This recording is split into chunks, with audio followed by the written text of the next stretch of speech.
नमस्कार, मी सीमा. आपल्या यूट्यूब चॅनलवर तुमचे पुन्हा एकदा स्वागत आहे.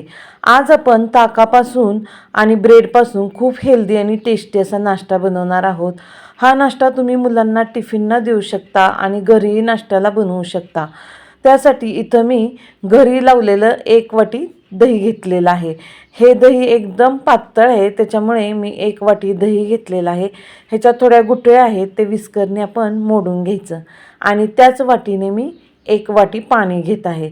तुम्ही जर विकतचं दही आणलेलं असेल, ते घट्ट असेल ना, तर काय करा, तुम्ही अर्धी वाटी दही घ्या आणि 1 वाटी पाणी घ्या, किंवा 1 वाटी दही घेतलं तर 1.5 वाटी पाणी घ्या. आता विस्करने सगळ्याच्या गुठळ्या आपण व्यवस्थित छान अशा मोडून घेतलेल्या आहेत. आता इथं दुसरं मी मोठं भांडं घेतलेलं आहे, त्याच्यात मी ब्रेडच्या स्लाईस घेतलेल्या आहेत. हे आपल्याला तुकडे तुकडे करून टाकायचे. तुमच्याकडे जर ब्रेड नसेल, पाव असेल तरीसुद्धा चालेल, आणि तुम्हाला अगदीच मैद्याचा वापरायचा नसेल तर तुम्ही व्हीटचा ब्रेड असतो तो वापरला तरीसुद्धा चालेल. आता सगळे असे आपण तुकडे तुकडे करून घ्यायचे, छोटे छोटे एकदम. ब्रेड आदल्या दिवशीचा शिळा असला तरीसुद्धा चालेल, काही हरकत नाही, एकदम छान बनतो नाश्ता. आता आपण हे स्टार्टला बनवलं होतं ना ताक, ते ताक आपण सगळं या ब्रेडवर ओतून घ्यायचं आहे. आणि सगळा ब्रेड आहे ना आपल्याला बुडवायचा आहे. चमच्याने असा थोडा थोडा दाबून घ्यायचा आहे, म्हणजे हा ब्रेड बुडवला की तो छान फुलून येईल आणि सगळं ताकसुद्धा शोषून घेईल. सगळं चमच्याने असं दाबून दाबून घ्यायचं आहे बघा. आता इथं मी छोट्या वाटीत शेंगदाणे आणि हरभऱ्याची डाळ घेतलेली. त्याच्याऐवजी तुमच्याकडं डाळे असले तरीसुद्धा तुम्ही ते घ्या, नसले तर अगदीच शेंगदाणे भाजताना हरभऱ्याची डाळ आणि शेंगदाणे एकच टायमाला थोडेसे असे भाजून घ्यायचे. मिक्सरच्या भांड्यात टाकलेले आहेत. त्याच्यात चवीनुसार मी इथं 2च मिरच्या घालते. तिखटाचं प्रमाण तुमच्या अंदाजाने तुम्ही घ्या. छोट्या वाटीने अर्धी वाटी दही घेतलेलं आहे. हे घरी लावलेलंच दही आहे आपलं, आणि त्याच्यात अर्धीच वाटी आपल्याला पाणी घालायचं आहे. पाण्याचं प्रमाण पण आपण प्रमाणातच घातलेलं आहे. त्याच्यात चवीनुसार आपल्याला मीठ घालायचं आहे आणि चवीनुसार थोडी साखर घालायची आहे, आणि हे मिक्सरला फिरवून घ्यायचं आहे. बघा, हे एकदम मस्त असं मस्त रबरबीत अशी मस्त पातळ बनवून घेतलेलं आहे. आता इथं तडका पॅनमध्ये तेल गरम करून घेतलं आहे. त्याच्यात 1 छोटा चमचा मोहरी घातली. मोहरी छान तडतडून द्यायची. मग त्याच्यात भरपूर कढीपत्ता घालायचा आहे आपल्याला. त्याच्यात लाल 2 मिरच्या घालायच्या, किंवा लाल मिरच्या नसल्या तर तुम्ही हिरव्या मिरच्या घातल्या तरीसुद्धा चालेल, आणि ही सगळे चटणीवर ओतून द्यायची. तर बघा, आपली बिना नारळाची चटणी तयार आहे. तुम्हाला नारळाची चटणी आवडत नसेल ना, किंवा अगदीच तुम्हाला चटणी बनवायची घरात नारळ नसेल, तर तुम्ही ह्या प्रकारची चटणी बनवा. एकदम सुंदर आणि टेस्टी होते बघा. आता तोपर्यंत इकडं पाव छान फुलून आलेला आहे आणि सगळं ताकसुद्धा शोषून घेतलेलं आहे. एकदम मऊ सॉफ्ट असा झालेला आहे. आता मिक्सरचं मोठं भांडं घेतलेलं आहे, त्याच्यात तो पाव आपण ताकात भिजवलेला घातलेला आहे, आणि 1 वाटी रवा घेतलेला आहे. रवा छोटा असला तरीसुद्धा चालेल, किंवा मोठा असला तरीसुद्धा चालेल, कोणताही रवा चालेल. चवीनुसार इथं अर्धा चमचा मीठ घेतलेलं आहे, आणि हे मिक्सरला चांगलं फिरवून घेतलेलं आहे. एकदम मऊ असं रबरबीत चांगलं मस्त सॉफ्ट असं बॅटर झालेलं आहे बघा. तुम्ही इडलीचं कसं बनवता बॅटर, त्याचप्रमाणे हे सुद्धा आपल्याला एकदम छान मऊसूद असं करून घ्यायचं आहे.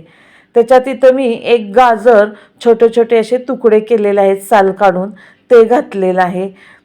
तुम्हाला गाजर चिरून टाकण्याऐवजी खिसून टाकायचं असलं तरीसुद्धा चालेल. इथं 1 सिमला मिर्च घेतली, तीसुद्धा अगदी बारीक कट केलेली आहे. तुम्हाला अजून कोणत्या दुसऱ्या भाज्या हव्या असल्या, मुलं खात नाहीत, त्या भाज्या तुम्ही घातल्या तरीसुद्धा चालतील. इथं मी खायचा सोडा घेतलेला आहे, तो अगदी एकदम कमी प्रमाणात घेतलेला आहे, आपल्या हरभरा एवढा घेतलेला आहे. सगळं आता व्यवस्थित छान मिक्स करून घ्यायचं आहे.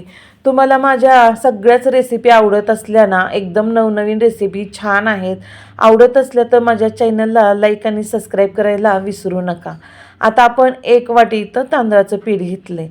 तांदळाचं पीठ आपण एकदम नाही घालायचं आहे, थोडं थोडं करून घालायचं आहे, आणि चमच्याने सगळं असं व्यवस्थित छान मिक्स करून घ्यायचं आहे. एकदम आपल्याला पीठ मस्त फ्लपी असं सॉफ्ट बनवायचं आहे. त्याच्यामुळे तांदळाचं पीठ थोडं थोडं करूनच घालायचं आहे. सगळं चमच्याने व्यवस्थित आपण जसं पीठ घालतो ना थोडं थोडं, तसं लगेचच व्यवस्थित छान हलवून घ्यायचं. आता मी हाताने पीठ सगळं मिक्स करत आहे, कारण व्यवस्थित छान मिक्स झालं आहे. एकदम मऊसूद फ्लपी एकदम सॉफ्ट असं आपल्याला पीठ बनवायचं आहे. पीठ असं दाबून दाबून मळू नका, एकदम हलक्या हाताने मळा, म्हणजे एकदम छान मस्त सॉफ्ट होतं. आता पीठ तर चांगलं मळून झालेलं आहे. त्याला थोडासा तेलाचा हात लावायचा आणि हलक्या हाताने थोडंसं असं कणकीसारखं फिरवून घ्यायचं आहे. जास्त जोरात दाबून दाबून करू नका.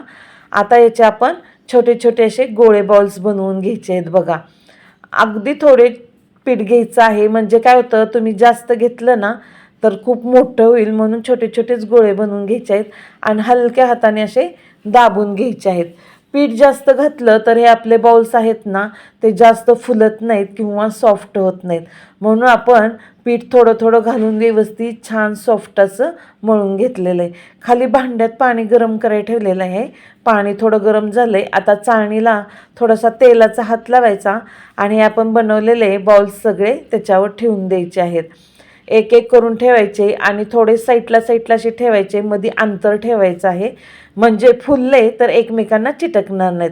आता हे 10-12 मिनटं आपण ठेवलं होतं.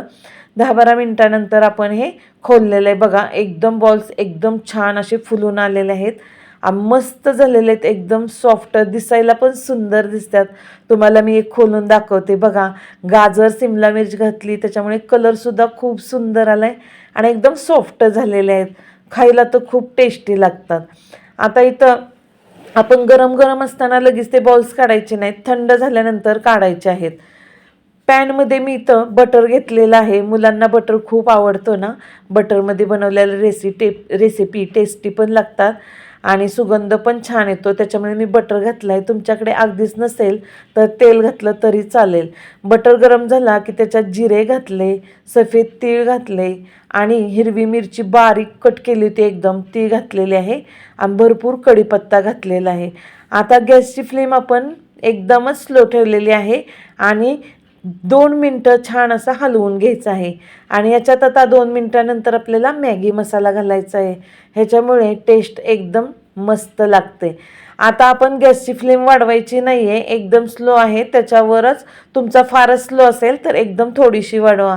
जास्त वाढवली तर आपण हा मसाला घातला आहे ना, तो मसाला जळून जाईल आणि करपट असा नाश्त्याला वास येईल. तर बघा नाश्ता किती सुंदर दिसायला दिसतोय आणि चवीला तर खूपच छान लागतो. तर हा नाश्ता तुम्ही मुलांच्या टिफिनला देऊ शकता, अगदी घरी बनवू शकता, किटी पार्टीला बनवू शकता, बड्डे असला तरी बनवू शकता.